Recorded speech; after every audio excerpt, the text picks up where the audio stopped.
Peraturan Pemerintah Nomor 70 Tahun 2020 tentang pelaksanaan tindakan kebiri kimia, pemasangan alat pendeteksi elektronik, rehabilitasi dan pengumuman identitas pelaku kekerasan sosial kekerasan seksual terhadap anak menuai beragam komentar. Malam hari ini kami hadirkan 3 narasumber, ada Muhammad Fathahillah Akbar, dosen pidana Fakultas Hukum Universitas Gadjah Mada, kemudian ada Dr. Nazar, Ketua Biro Hukum Pembinaan dan Pembelaan Anggota ID, kemudian juga ada Maidina Rahmawati, peneliti Institute for Criminal Justice Reform atau ICJR.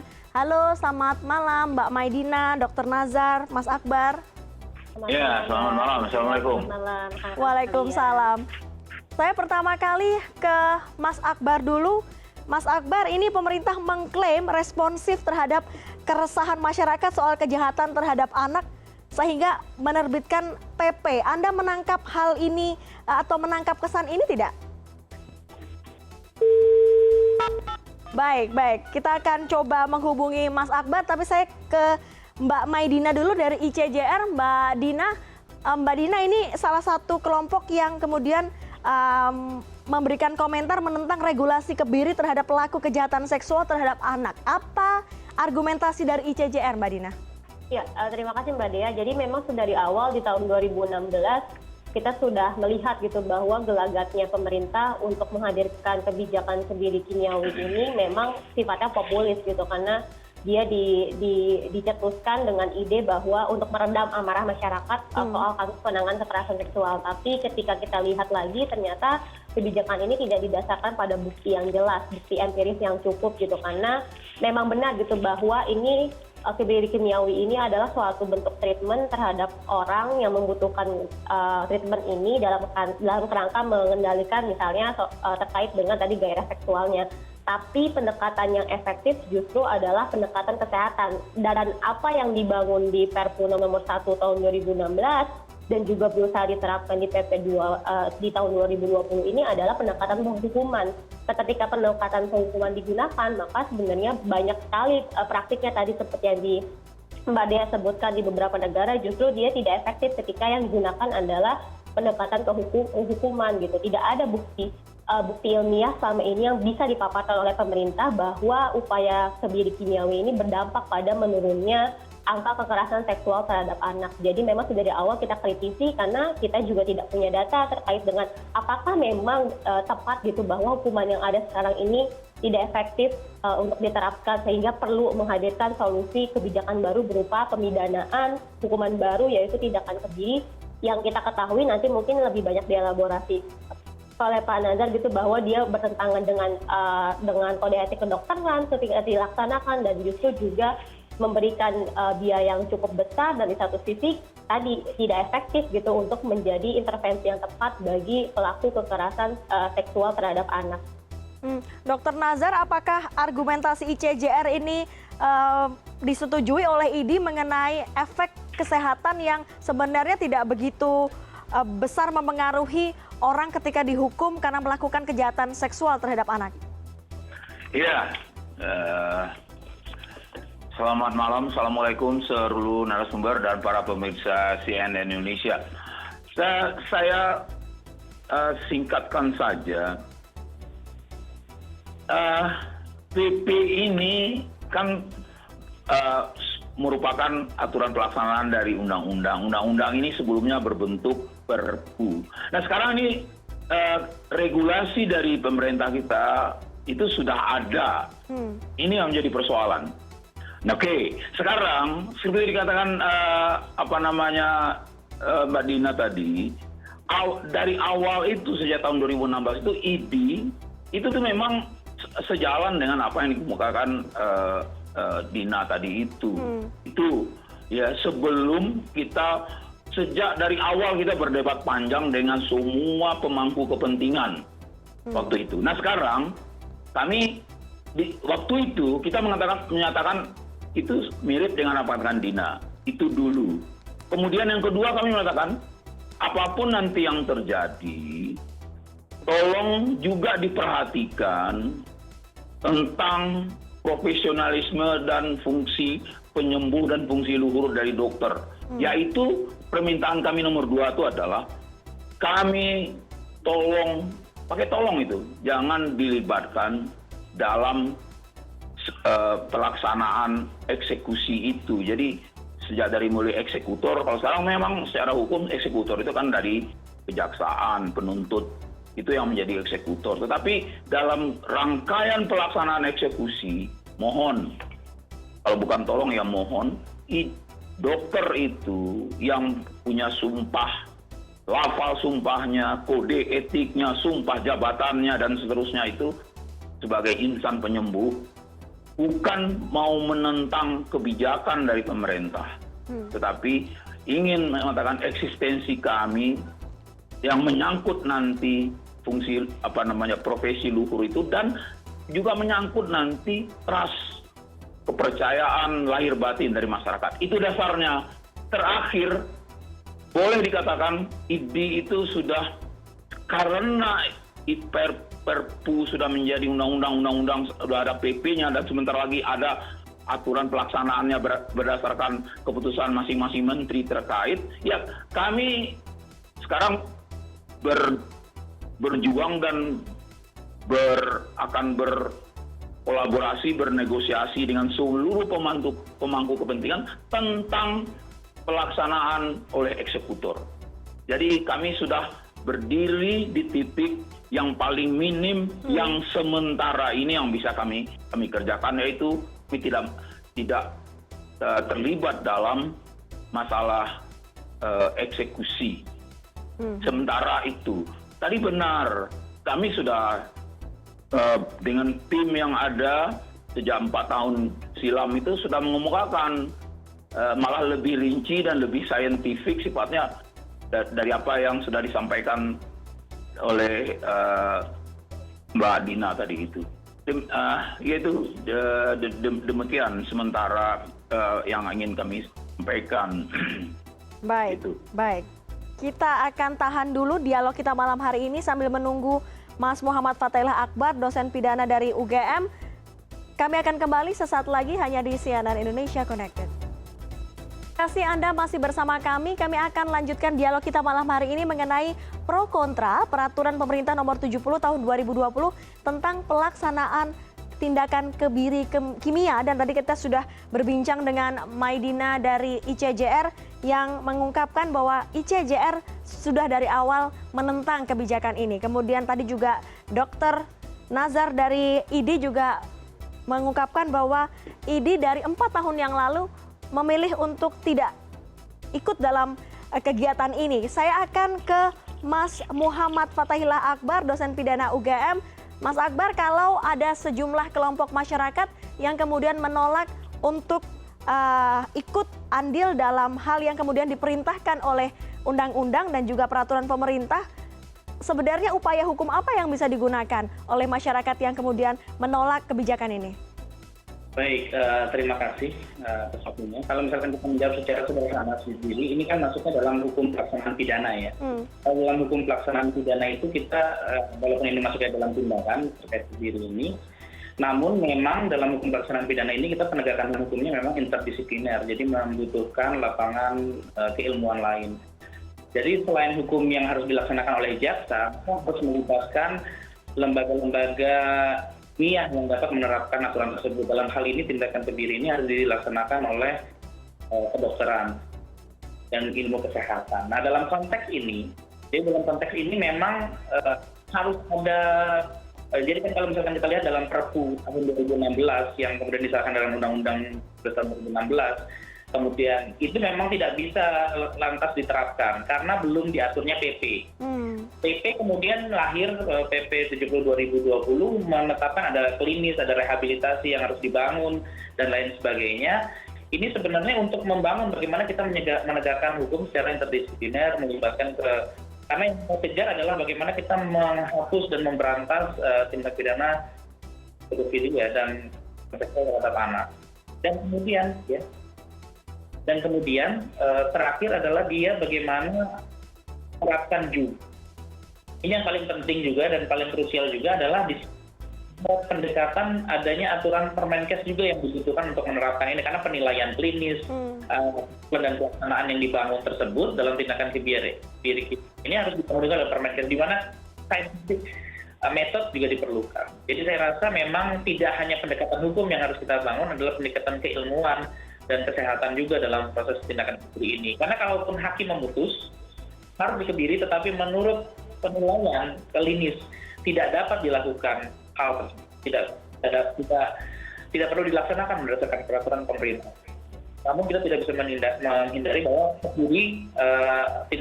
kebiri kimiawi ini jadi salah satu pembangunan efek jerah juga dalam tindakan seksual. Baik, membangun efek jerah, Mbak Maidina dari ICJR, Anda setuju ada kesan bahwa untuk membangun efek jerah dari kasus-kasus yang pernah dilihat oleh ICJR selama ini? Oh ya, terkait dengan narasi efek jerah sendiri pun tadi seperti yang sudah saya sampaikan sebelumnya gitu, kita tidak punya data komprehensif terkait dengan siapa sih, berapa banyak yang residivis terkait dengan kasus kekerasan seksual terhadap anak. Kenapa yang diperlukan adalah intervensi hukuman baru, bukan memaksimalkan hukuman yang ada. Saya juga menarik gitu tadi Mas Akbar juga menyatakan bahwa ini adalah untuk memastikan bahwa pendekatan interdisipliner bisa hadir dalam penegakan hukum di Indonesia. Saya juga sepakat gitu dengan hal itu, bahwa memang pertimbangan saintifik bisa dilakukan ketika orang-orang yang terlibat jadi tersangka atau terpidana terdakwa di dalam kasus ini dilihat gitu kebutuhan intervensi kesehatannya seperti apa, apakah memang dia benar menderita parafilia yang akhirnya applicable untuk dilakukan kebiri kimiawi. Nah itu benar, perspektifnya benar. Tapi apa yang dimuat dalam Perpu nomor 1 tahun 2016 itu bukan pendekatan kesehatan, dia adalah pendekatan penghukuman. Tadi Mas Akbar juga sebutkan bahwa berdasarkan pendekatan klinis bisa dianulir gitu putusan kebiri kimiawinya ini. Nah secara tata aturan kan harusnya nggak bisa, PP itu tidak bisa menganulir putusan pengadilan. Ini terjadi karena apa? PP ini dirumuskan secara bermasalah karena apa? Karena memang sudah di awal kita punya pendekatan yang salah untuk menerapkan kebiri kimiawi. Kalau dokter Nazar concern gitu bahwa ini bisa dilakukan untuk treatment, maka pendekatan dihadirkan bukan seperti apa yang diatur dalam Perpu nomor 1 tahun 2016, dia menempatkan itu sebagai penghukuman. Nah ini yang sudah dari awal dia tentang, ketika dia pendekatannya digunakan adalah hukuman, maka akan terjadi tadi perdebatan di aspek kesehatan, dan juga kita lihat di banyak praktiknya di banyak negara ini tidak efektif ketika yang dilakukan adalah penghukuman. Kita juga sepakat gitu bahwa nanti dimungkinkan adanya intervensi kesehatan buat pelaku kekerasan seksual terhadap anak yang kira-kira membutuhkan kebiri kimiawi, tapi dengan syarat bahwa itu harus berdasarkan pertimbangan klinis. Nah, yang jadi masalah yang diatur dengan Perpu sekarang tidak dengan pendekatan itu. Kalau kita bicara soal efek jerah, kemudian juga efek kesehatan, saya mau bicara lebih luas lagi. Dr. Nazar, kami orang awam kadang-kadang belum tahu seperti apa detail dari kebiri kimiawi. Sebenarnya ini karena menuai pro dan kontra, bisa katanya membuat mandul. Sebenarnya seperti apa, Dok, teknisnya dan efeknya kepada tubuh manusia? Apakah betul bisa membendung libido seseorang begitu? Ya, singkatnya kan begini. Itu dia kan sesungguhnya itu terdiri dari ekstrak hormonal wanita. Nah, yang biasa dan itu sama dan sebangun dengan yang kita gunakan pada planning, keluarga berencana, Depo Provera, merek dagangnya ini. Mohon maaf saya sebut nama merek dagangnya. Nah, sederhananya ya dengan memasukkan ini ke tubuh manusia kepada laki-laki, sehingganya dia itu akan sederhananya ya, sederhana supaya gampang dipahami. Ini akan menekan hormon laki-laki, kemudian yang dominan itu adalah hormon perempuannya, sehingga dengan demikian ya akan terjadilah penekanan terhadap libidonya. Jadi ada dampak selain dampak fisiologis dan anatomis, kemudian dampak psikologis.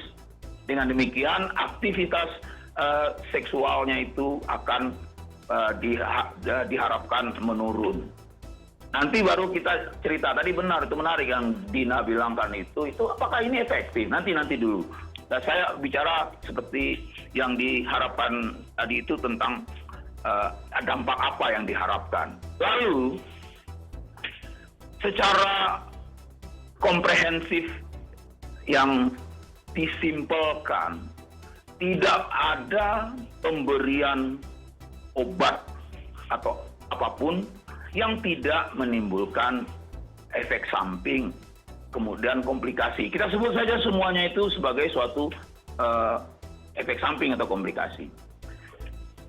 Semua kita tahu, maksud saya insan kesehatan itu tahu dampaknya itu adalah ya dari mulai yang kecil ya, berulang-ulang kami menyampaikan itulah dari mulai akutnya berat badan, membesarnya otot, kemudian terjadinya kasarnya kulit, rontoknya rambut, kroposnya tulang, dan seterusnya dan seterusnya dan seterusnya. Nah, saya tidak ingin mendramatisir ini untuk mengatakan menafikan ini tidak. Nah, itu semua tidak bisa tidak harus menjadi pertimbangan untuk melaksanakan atau tidak melaksanakan pemberian ini. Itu dulu. Jadi kita tarik lebih dekat ke fungsi dokter. Dokter sebagai insan penyembuh, setelah dia tahu khasiat obat ini untuk mencapai apa, saintifiknya dia tahu juga apa akibatnya, lalu nalarnya dan nurani luhur itu mengatakan, belum tentu sama. Saya perhalus nih kalimat saya. Dulu waktu dengan Komisi 9 nggak sehalus ini saya mengatakan. Yaitu kami mengatakan, belum tentu seimbang apa yang diharapkan dengan side effect yang timbul atau komplikasi yang timbul. Dan ini memang domainnya dokter.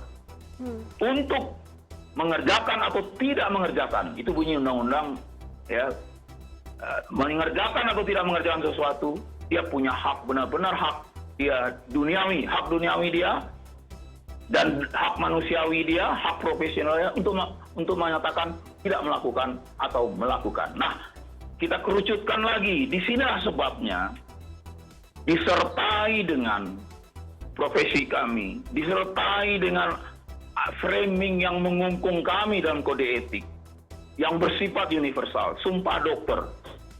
Kami berkesimpulan. Kesimpulan terendah kami yang pertama sudah sampaikan. Jadi kesimpulan kami dan keinginan kami itu adalah kami tidak boleh terlibat dalam ranah eksekutor, termasuk dalam pelaksanaannya. Itu dulu. Ya, ini sama sekali bukan ingin menafikan, karena saya sudah bilang di pembukaan tadi, menafikan ketentuan perundang-undangan ini sudah jadi. Dan kami sudah mengemukakan ini sejak tahun 16 dengan semua kalangan terkait, eksekutif, legislatif, NGO dan segala macam. Jadi itulah makanya saya katakan tadi, kami berdiri pada titik yang paling rendah dari keinginan kami yang menyertakan fungsi luhur profesi kami, yaitu tidak ikut dalam hal itu. Nah, sekarang sementara saya tidak tahu durasinya berapa ini. Ada satu hal yang ingin saya sampaikan. Mungkin Dina pernah tahu. Sementara ini sejak 3 hari terakhir ini, internal kami sudah membahas ini. Kemudian kami ingin sebelum Permenkes itu keluar, seperti dikatakan oleh Azhar tadi itu ya, Permenkes itu keluar, ini akan juknis yang ada di situ, pelaksanaan teknis detailnya. Kami akan berbicara dalam hal ini dengan Kejaksaan Agung, dengan kawan-kawan di Kementerian Kumham, kemudian dengan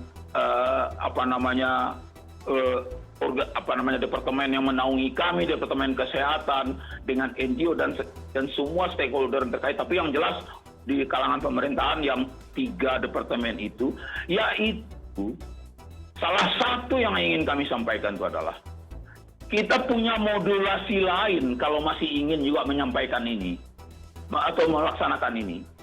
Ya, salah satu di antaranya, singkat saja saya sampaikan. Tidak perlu dokter loh, apa di situ disebutkannya dokter. Saya lupa pasalnya berapa. Jaksa akan memerintahkan dokter bla bla bla bla bla. Ada solusi lain, yaitu kita tawarkan.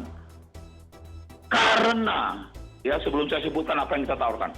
Karena ini kan dilaksanakan hukuman tambahan ini, penyuntikan kebiri ini kan pada di hari-hari terakhir masa hukuman utamanya. Nah, Terhukum kita kalau nggak salah ada 2 orang. Yang pasti yang dari Mojokerto itu yang populer. Itu kan kalau nggak salah dihukum 12 tahun. Dia udah menjalani 2 tahun. Berarti ada sisa 10 tahun. Nah, masa yang sangat-sangat panjang ini untuk membuat sebuah kebijaksanaan yang diridhoi Allah. Nah, kebijaksanaan yang diridhoi Allah dan diridhoi profesi. Saya bilang, bisa kita membuat suatu modulasi sederhana saja. Kami sedang berpikir sekarang, kenapa tidak? Mari kita duduk sama-sama, kita carikan petugas yang kita latih untuk melaksanakan itu, penyuntikan itu, atau pemberian oral, atau sekarang kan yang pasti suntikan, ya kan? Itu kita latih yang bukan dokter dan bukan juga tenaga kesehatan. Karena para perawat dan bidan itu juga punya sumpah mirip seperti kami. Nah, itu kita latih. Kita punya banyak waktu. Di mana misalnya, kan perpanjangan tangan dari Kementerian Kesehatan itu ada di dinas. Begitu dia tahu di regional dia ada kasus seperti di Mojokerto atau di Surabaya misalnya, dia kan udah mempersiapkan latihannya, nggak perlu lama, biayanya juga nggak terlalu besar. Sama halnya kalau perkara suntik-menyuntik sederhananya adalah bukankah sekarang, bukan sekarang aja, sudah puluhan tahun, anti diabetik itu disuntikan sendiri oleh pasiennya. Baik, nah, Dr. jadi Nazar. ini sederhananya demikian. Saya ingin sampaikan sementara. Barangkali bisa dielaborasi lebih jauh. Baik. Waktu kita tidak banyak. Mohon maaf para narasumber. Terima kasih Dr. Nazar sudah memberikan pandangan soal sikap ID mengenai dengan PP ini. Tadi juga ada Mas Muhammad Fatahillah Akbar, dosen dari UGM yang juga memberikan pandangan, dan statement dari ICJR ada Mbak Maidina. Terima kasih Bapak dan Ibu sudah berkenan bergabung bersama kami pada malam hari ini.